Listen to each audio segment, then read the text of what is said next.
Okay, so here we are, the bit you've all been waiting for, effects. That's what After Effects is all about, after all, isn't it? So we're going to have a look in this menu at effect categories. And if you want to follow along, you can open up Effects AEP, which is in the Effects folder. And the first comp we're going to work on is Effect Categories, so make sure you have that open. Now I've already applied some effects to my background layer.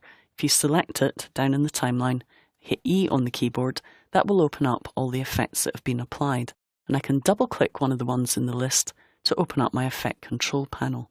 And this is where I can have a look in detail at the properties within the effects. Now here we have fractal noise, and if we switch off the effects, we can look at what they give to the background footage one by one. So I'm going to switch off all of the effects except fractal noise. And here you can see what fractal noise is contributing are these vertical lines to the background. Now just to make that a bit clearer, what I'm going to do is solo the layer so that we can only see the background layer. Okay, so that's fractal noise. Now if I reset fractal noise, you'll see its default setting is just to create this kind of noise.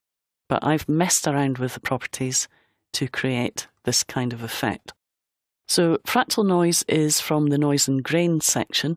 In there you also have things like add grain to your footage, dust and scratches effect, and match grain for matching grain in your footage. You can also use it to remove grain. So that's from the noise and grain category. I've then applied on top of that Colorama, and Colorama is a great effect. It applies a set of colours to your footage, and you'll see I can choose from like a fire set of presets to Caribbean, which gives me a more watery kind of effect. And I've used that to apply colour to the background. So we've now got coloured stripes. And Colorama, and you'll see there's loads of different colour correction effects, including curves, levels, hue, saturation, that you would probably recognise from Photoshop. And then other ones you may not recognise, like CC Kernel, for example, Colour Neutralizer, and other colour effects. Then we have CC Tiler. And CC Tiler allows me to tile the lines that were created by fractal noise, so we get a repeating pattern. Now, if you, like me, forget where things are in the menus, like I can't remember where CC Tiler is, we can go over to Effects and Presets and type in Tiler, and it will bring up CC Tiler, which is, in fact, in the Distort section. And on top of that, I have CC Kaleida, or Kaleida, which creates this kind of kaleidoscope effect. And again, if I just type in CC, it will open up all the CC effects.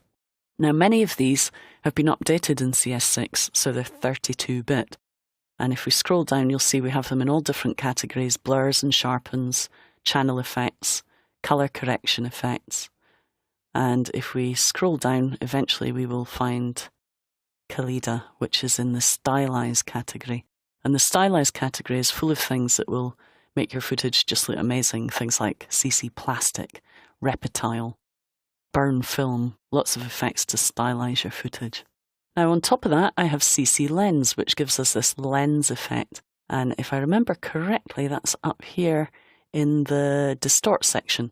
So another distortion effect applied on top of it. And you'll see that by layering the effects from different categories, I start to create my own personal effects.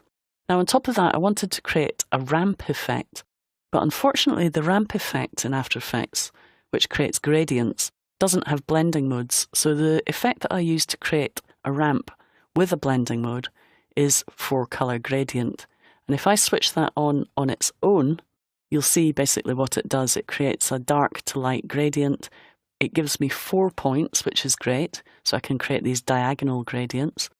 And it also has blending modes, and if I switch that back on with all the others, you'll see what it's contributing. It's just darkening down the center a little bit and lightening up the edges.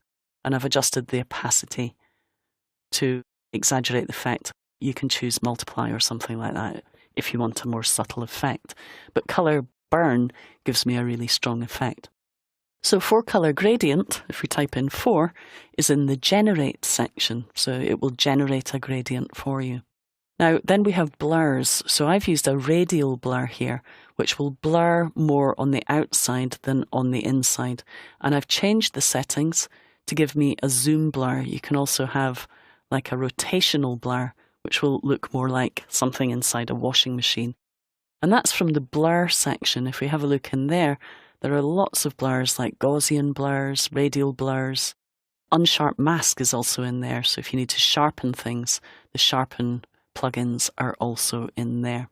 And then on top of that, we have light rays, so a lighting effect, which gives us this nice kind of lighting effect on top of the other pieces of footage. And when we composite that with the other clips, you'll see we get some really, really nice effects. So that creates our background. If we select the midground, the girls dancing, I also have some effects on there. Other color correction effects include levels, which allowed me to boost the levels of that girl dancing, to brighten her up a bit, and then change the color, where I've taken the original color of her top, which was bright red, and changed it to a more complementary orange color. So I can just selectively change colors in the shot by using changed color. And then on the foreground, what I've done here is I've taken just a solid layer. Now, if I open up the opacity settings, you'll see I've brought down the opacity to 42%, and I've changed it to add mode. But if I put that back on normal and 100%, you'll see that I've applied something called bubbles. And bubbles will create these self-animating bubbles. And this is a procedural effect, so it goes through a procedure of animation without me having to set keyframes. And then I can do things like adjust the speed up here. So these are really handy because it means I have to do less keyframing. And then just to blend it in, what I've done is I've put that on add mode. And I get a nice light blend there. And I've brought the opacity down a little bit just to make it a little bit more subtle. And that's kind of like our fizzing, fizzy drink, sending bubbles up as the girl is dancing.